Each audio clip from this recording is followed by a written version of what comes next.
Hello,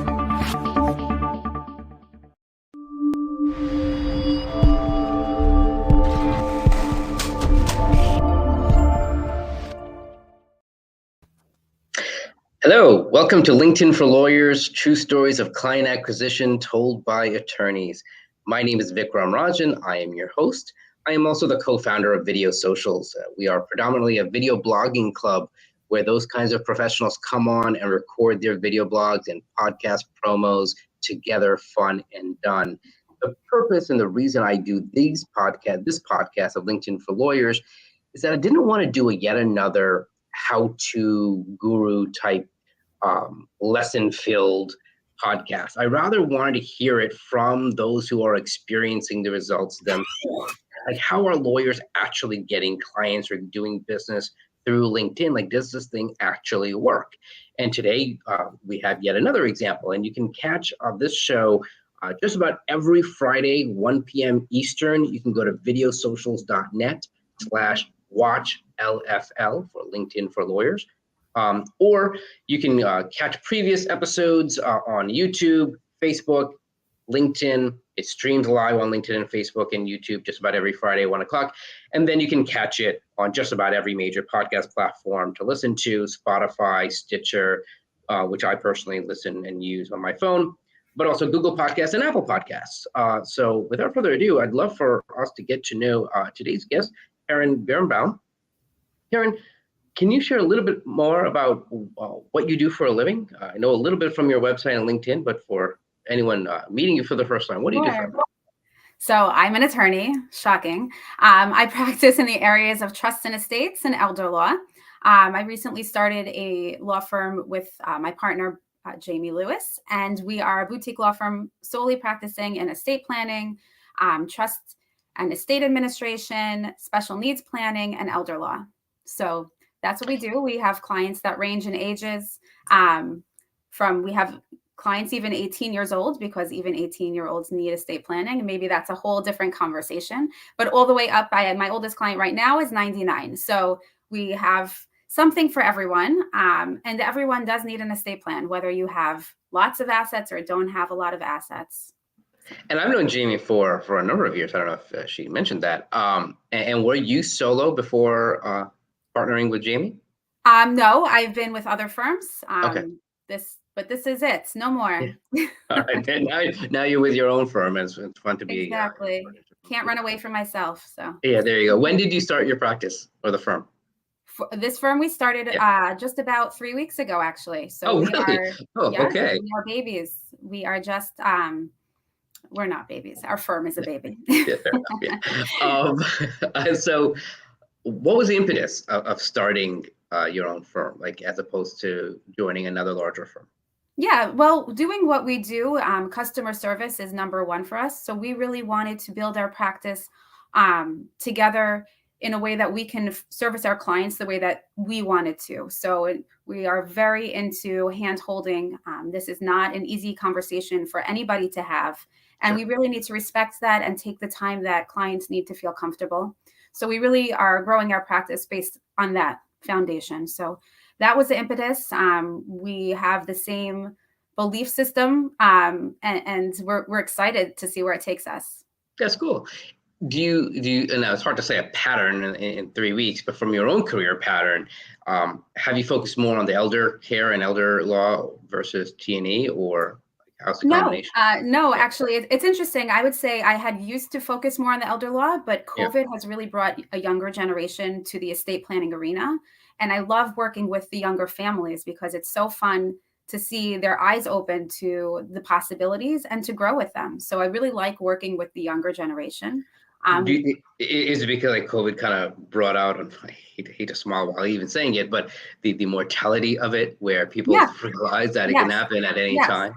Exactly. What happened is people think they're invincible. Sure. And then when you see John, the neighbor down the street, you say, oh, it's just John, the neighbor down the street. But unfortunately, during COVID, everybody was impacted one way or another personally. And so it brought that conversation more to light. And maybe it wasn't necessarily about mortality, but even leaving my business, right? I don't want to work in my business anymore. How do I get out and then ensure that my plan stays in place for my children, or my income stays the same. And all of these issues came to light. And so now I have this whole new clientele, and I really enjoy working with them. And it still doesn't take away that elder law side of things, because people have parents and people have elderly relatives. And when you're younger is the best time to plan for the elderly. So, it all works together. Yeah, it does work together. That's remarkable. So when did you start getting active in LinkedIn? I got started in LinkedIn about 4 or 5 years ago. And I've been using it the whole time to advertise.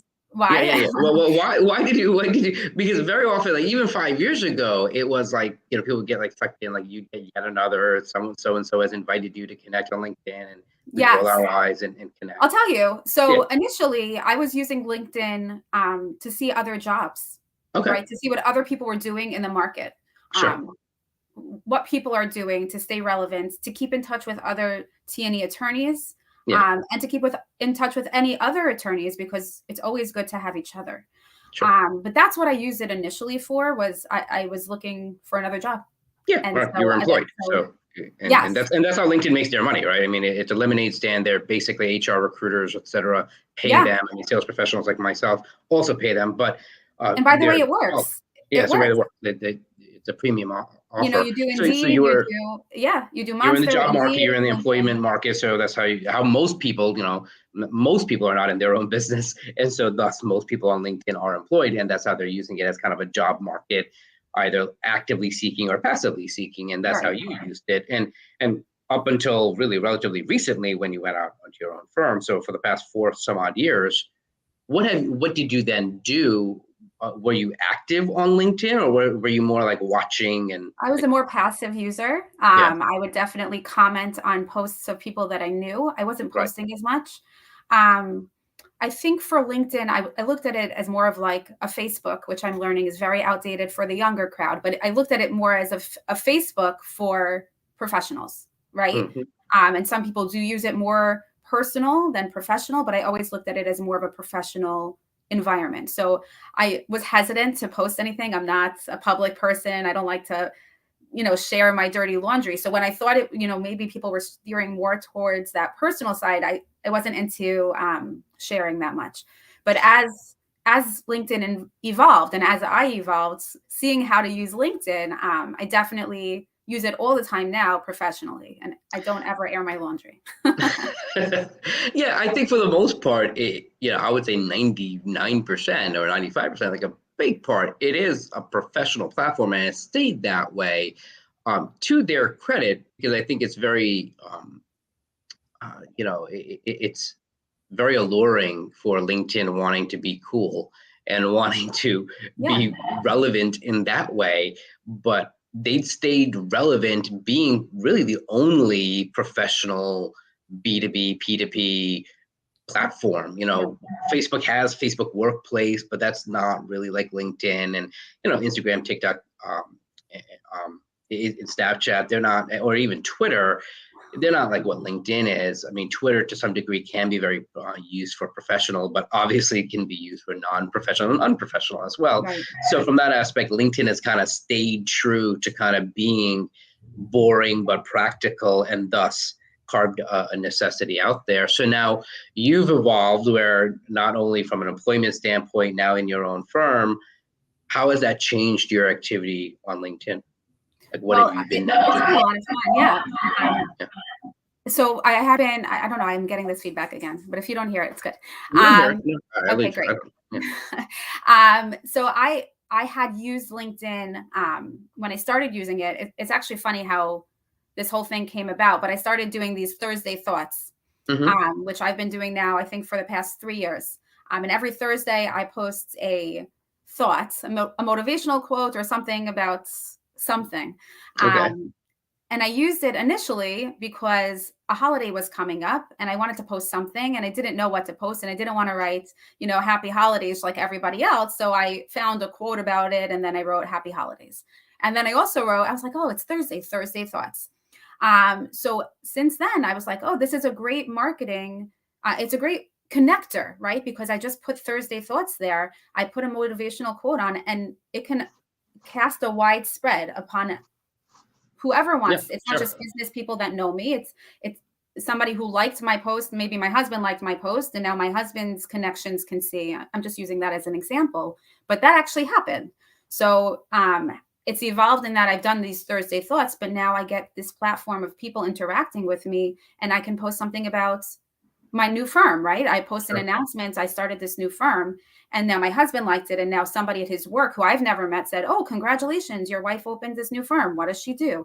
And it just spirals out like that. I'm obviously picking on my husband, but the same is true for my whole network, right? Sure. So if you have 1,000 connections, 1,000 people, even if a quarter of those people like your post. So when did you start the Thursday post literally? So was it this past holiday season of No, no, no. 2020 to I know 2021 rather? 2019, I think. I Oh, have okay. to So a look. good amount of years. Sure, at this point. Yeah, I mean, the years are gone now because COVID Right. like took 2 years out of our lives. I'm not sure Sure. what we're 2022. Yeah, still till 2022. Yeah, So, but 2019, so around I think it December, was I'm going to assume. 2019. I owe you an answer, but 2019 or 2020, either Okay. one. Yeah, so around that time of holiday season, and you've kept it up every Thursday, Every just about. Thursday. I don't think I've missed. It could be that I have because we're human. Okay, we won't Um, fact check you, but just about every. you That's could. why we'll Not disclaim good. it. Just about every Thursday. Just about every Yeah, Thursday. I put thought into what I'm going to post too, yeah. because you can't just throw something at the wall and see what sticks, because I am putting my name on it and I do want to interact with people. So I like to think that I put thought provoking thoughts up there, right? Or something that will strike a chord in somebody to make them react to it or make So do them you think. remember yesterday's thought? What was it? Right? Yesterday was Thursday for us. Yes. Did you see So my Thursday thoughts? I did not see it, so that's why. Oh no. Okay, yeah. Wait, but now I'm going to get you for that. So I'll tell you what my Thursday thought was, because I actually think this one made me think, right? Okay. The longer you entertain what's not for you, the longer you postpone what is. The longer you entertain what's not for you, the longer you postpone what is. Yes. Okay. So So the more you push away and push away, the less then you you're have time missing to. out, right? Okay. So So that's thought provoking. yes, yeah. You gotta have to parse it out. Who was that? A quote of someone, or is that your personal statement? No, I don't ever post my personal statements. Okay. I'm not that motivational. Uh, so No, who said that? Let's give credit to whomever. it was an anonymous one. So what I'll Anonymous. do is, so for example, I think when it was around Martin Luther King Day, Hmm. I picked a quote about Martin Luther King. When there's something going on, Valentine's Day is next week. I'll Sure. probably pick Right. something about Valentine's Day or love or something like that. So I'll Right. pick something relevant to the times. Breast Cancer Awareness Month. I did something about that. There's an estate planning awareness month. I did something about dying, just to strike a chord with people about estate planning. Right. Well, Um, yeah, you gotta bring up what you do every now and then, right? You can't be all, you know. yes, yes, yes, yes, yes. So that's neat. So that's really cool. And has there been engagement? Do people like and comment and share and all that stuff? Yes. Yeah. Yes.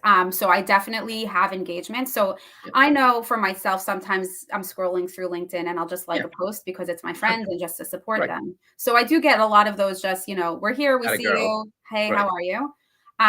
But depending on the post, I do get some interaction and I do get answers. So I'll often post a question along with it. What do you think about this? Or tell me what's going on in your life that resonates. I don't often get an answer, and I think that's because people are shy. Yeah. Um, Sure. they don't want to share that, but I don't think that means they're not thinking about it. And Yeah. Yeah. this whole concept, right, of my Thursday thoughts or posting on LinkedIn is just to be top of mind, to show that Yeah. you're of value. And so even if they're just scrolling through, whatever, liking that, oh, Keren posted her Thursday thoughts. There are people who say to me, we look forward to seeing your Thursday thoughts. Yeah. So it Yeah. makes us think. So it may not be relevant to what I do per se, but it definitely is relevant to having my name top of mind.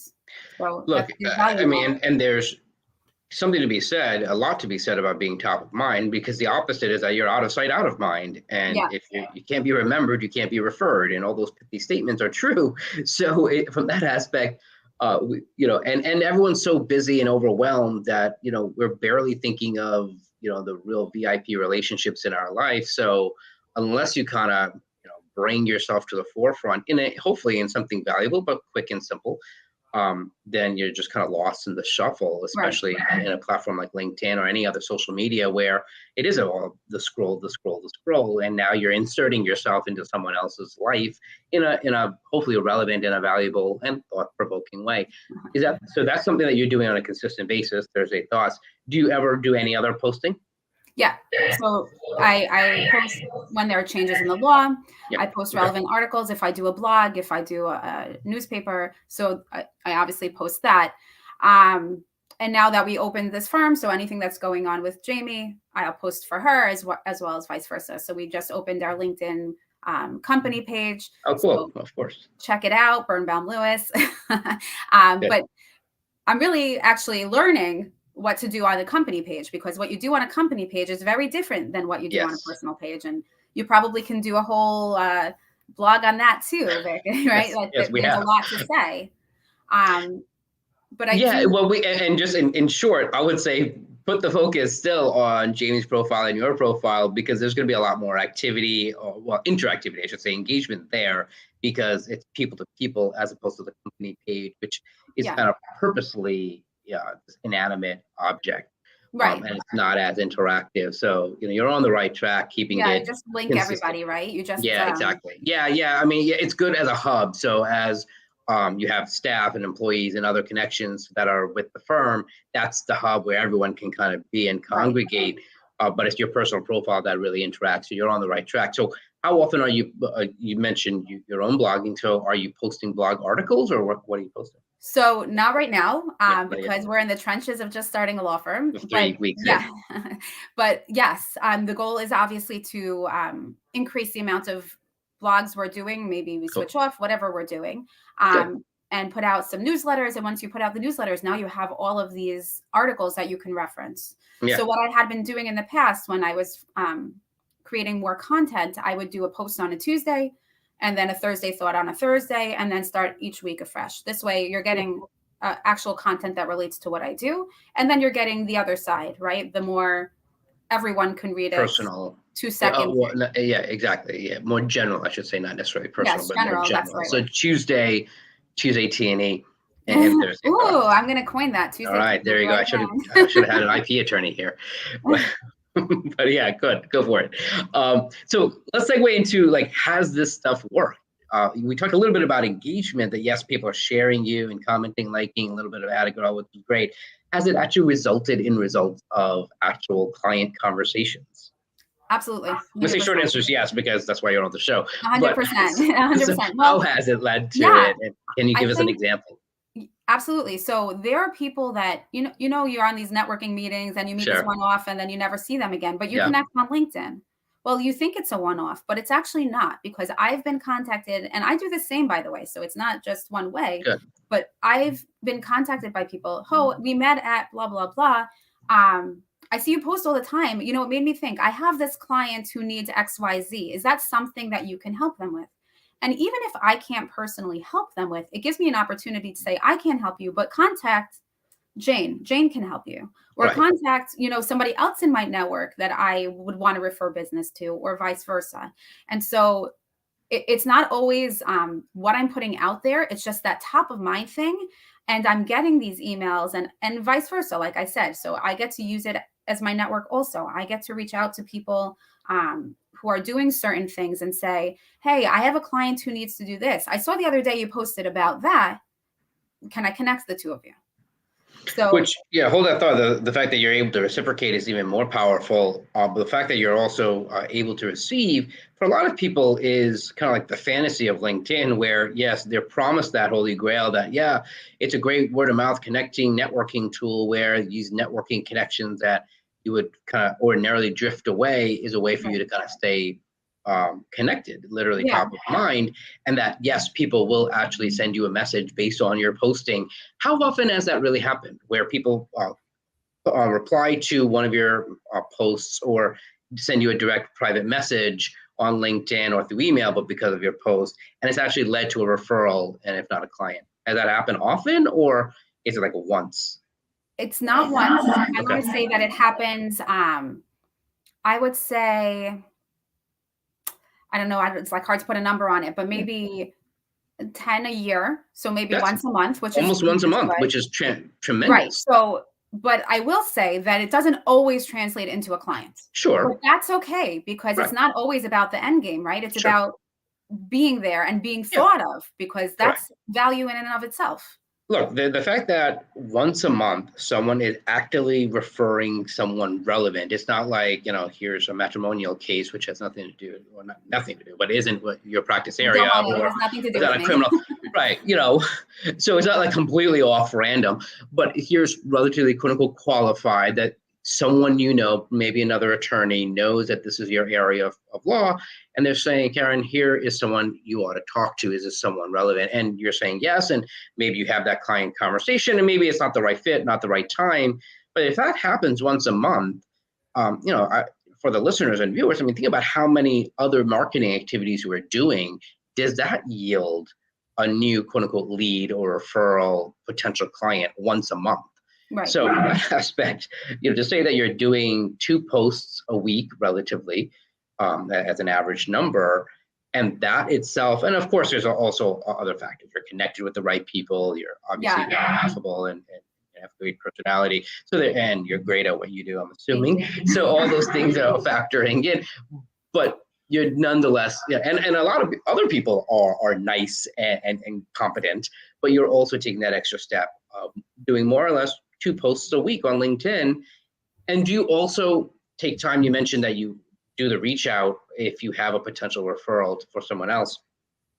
Are you actively scrolling and liking, commenting, and sharing on others? And how do you manage that time? I do interact with others. I think it's really important that I do that, because I want people to do that for me. So I do take the time at the end of the day, go through, like some posts, but I also find it valuable to comment, because then they comment back, and then you start this whole conversation, and it's all about bringing people back to your page. So if you link somebody's name, they link your name, it's a whole new set of eyes seeing what you're saying. How do you have the time for this? When and how do you make the time, right? It's all about making time. So do you use the app, or do you use? I do. Yeah. Okay. So I use the app. So it's just at my hands. But no, I don't ever have time. When does anybody have time to do anything? You got to make the time for it. So I'm putting my daughter to bed. I'm laying next to her, and I'm scrolling through. Sure. Parents, don't judge me. Okay. But yeah, I take the time when I have to. Right. So you make the time, and I think once you get started, and once you start getting people replying to you, these are colleagues, right? So these aren't like random people. Exactly. So it becomes a natural. Yeah, it kind of feeds onto itself, because now you're starting conversations, and you're not just randomly liking people. These are people that in the quote unquote real world. So it just becomes a habit, just becomes part of your life. So you're finding and making the time. So that's great. We're gonna, and I appreciate, we like to get very practical of like, all right, what are you actually doing, and when do you actually do it, and how do you get the results? So thank you for sharing that. Yeah. We're gonna take a quick commercial break, and when we come back, I'd love for you to share what's something that you really love about LinkedIn, and then the opposite of that, something you really don't like about LinkedIn. And then maybe you could even shine the spotlight on another attorney that you network with on LinkedIn. So take a quick break. Do you want your own podcast like this one? My team will do all the grunt work for you. Just show up, smile, and enjoy talking to your potential clients and referral relationships. Go to videosocials.net/govip to watch our 9-minute webinar for all the details. Are you a busy lawyer, coach, consultant like me? You should have a podcast done for you to get you more clients, impress your colleagues, and it becomes your perpetual referrals flywheel. We find you the right guests. We schedule your guests, handle all the podcast tech, get you into Apple Podcasts, Google Podcasts, YouTube, LinkedIn, Facebook, Instagram, and more. Done for you. Go to videosocials.net/govip to watch our 9-minute webinar for all the details. Now back to the show. And we're back with Karen. So tell us something that you really love about LinkedIn. That 1 minute was not enough to give me a time to think of an answer. It did not give you enough time. That was the only. So yeah, these are the gotcha questions. What do I love about LinkedIn? I love that I have a forum for, I'm not having social media, but with my professional colleagues who are my friends, but in a different way. So I love that I have that ability to interact. So I get to post more formal, articles. This is the law and this is what's going on. Yet I still get to post the more fun side of things, right? The more exciting things. I appreciate that for what it is. And I like the interaction on there. I think it's safe. It's not it's not controversial. I mean, for the most part, from what I see. I don't know, maybe you see something different. No, absolutely. I think I agree with you. It's kind of what we were talking about before, right? That it purposely has stayed professional and AKA boring, as opposed to trying to be kind of outdo Facebook, right? Which becomes like that, lack of a better word, that gold standard, even with Instagram or TikTok kind of vying to be number one. It's political, there's taboo, there's controversy, it's privacy issues, there's all sorts of issues. LinkedIn doesn't really suffer all of that. No. It doesn't have the coolness factor with the kids aren't doing silly trends. dances. Exactly. What's that? No viral trends. There's no viral trends. They've constantly been trying to make hashtags part of the platform. It hasn't really taken off. So it's definitely not a place that's attracting the youth of the world. But they will grow up eventually and be part of the workforce, and then they'll be sucked into LinkedIn for their professional world, and they then probably will appreciate what we do, where it is kind of its own professional bubble.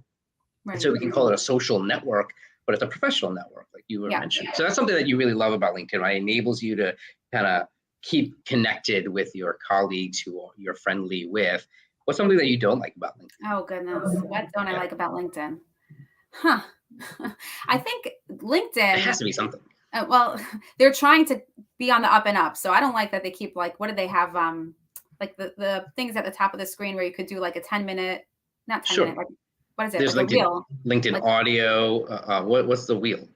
Reel, like a reel. Oh, reel. I think they had reels. I don't know. I have to pick on something, but I don't really dislike it. Okay, so there is nothing about LinkedIn that you don't like. I don't really dislike it. Cool. No, I don't find like we said, it's professional. And I like it because it's not TikTok, it's not Facebook, it's not Instagram, it's not that stuff, and it doesn't have that stuff. But then there was like this time where they're trying to get up and running like those. I mean, they're definitely so there's LinkedIn video obviously is prioritized. It's kind of my world, and so LinkedIn Live is definitely a priority. They haven't opened that up to the general public yet, which is shocking. I think they ought to by now. They're now trying out LinkedIn Audio, which is essentially their Clubhouse competitor, or Twitter Spaces is also a competitor to Clubhouse. They're trying to kind of create that option. We'll see where it goes. Right. I haven't really done much with LinkedIn Audio. They're kind of like behind the times on those things, right? They're always behind the times. It. Just stick to what you're doing good at it, and don't try to be Clubhouse and don't try to be Instagram because you're LinkedIn. So that's the one thing I could pick on, but I don't mind it. It's fine. Yeah, fair enough. Yeah, they are always behind the times, which is kind of, but it is kind of on brand that they are just like, they're the boring platform, but they are a steady platform. So that's great. Is there another attorney outside of Jamie, since she's your partner? Is there another attorney, because I want to take that away from you? Jamie's the best. Yeah, I'm sure. Check her out on LinkedIn. She's really cool. But of course, you network with her on LinkedIn, but you probably just see her in person. Is there another attorney that you can shine the spotlight on that you see that's very active on LinkedIn? Sure. So I should say names, like I should names. Yeah, name names. Name names. All right. So someone who you like and you of course. When you asked me this question, two names came to mind. Jackie Harunian is like the LinkedIn queen. So if you've ever checked out Jackie, she posts every day, multiple times a day, and most posts bring value. And I don't mean that's in a mean way, just sometimes, she's posting she's on a trip, which I enjoy seeing, but I don't know that, John Doe likes seeing, whatever. But most of her posts are content related, valuable posts, and they're from her. And it's not just a bot posting it, and it's not some other team. It's coming from what she thinks and coming from what she says. And I definitely appreciate that. Also, I'll bring up Jennifer Abalaj, who I was just commenting on her post on LinkedIn. She's actually in the same space that we are, Trust and Estates. And I mean, I would let her speak to what she does more specifically, but she's also been posting a lot on LinkedIn, valuable content and posts. And I interact with both of them on LinkedIn, and they're on the top of my mind, right? You asked me this question just 5 minutes ago, and now I have an answer for you. That's cool. That's exactly why we like it a little bit on the spot, because that means they are literally top of mind. You are interacting with them on LinkedIn. They're doing all the right habits, and maybe they'll come on the show and talk about the results of those. No pressure, ladies. Habits. No pressure. No pressure. Yeah, this was a very, very high pressure setting. So I know. I feel it. I feel the pressure. And finally, how can people get a hold of you on LinkedIn or other places? Do you have a website 3 weeks in? Yes, we do have a website. So you could find me on LinkedIn. I'm not hard to find, although my name is spelled a little bit different, Keren. So just find me on LinkedIn, and that's a great way to. Oh, but we spelled it correctly, right? No, you're good. Totally, the blood pressure went up. I was like, oh no, high stress. Yeah, it is high stress, because I was like, I would have wanted to spell my guest name. No, but Keren, Keren. You got it. And our firm name is Birnbaum Lewis. Lewis is spelled Lewis. Birnbaum's right here. And so you can find me on LinkedIn. We also have a website, birnbaumlewis.com. Relatively easy to find. And we both get our emails and phones, calls to our cell phones. So we're always accessible. Cool. Whether or not this was fantastic. This was great. Thank you so much for sharing how LinkedIn has worked for you. Thank you for having me. Any final thoughts before I close it out? No, this was great. Thank you for the high pressure environment. I love working under pressure. No, this was great. And if there's ever any value that I could bring to people that you speak with, I would love to. And thank you for having me. This is tremendous. Thank you for being a guest. This has been another episode of LinkedIn for Lawyers. It's another true story of client acquisition told by an attorney. My name is Vik Rajan. I have been your host. I'm the co-founder of Video Socials. And you can tune in just about every Friday, 1 p.m. Eastern, LinkedIn, Facebook, YouTube. Go to videosocials.net/watchlfl for LinkedIn for Lawyers. And then, of course, you can subscribe, and please give your reviews on Apple Podcasts, Google Podcasts, Stitcher, Spotify, plenty of other platforms. And this has been great. I'll talk to you guys next week. Bye, everybody.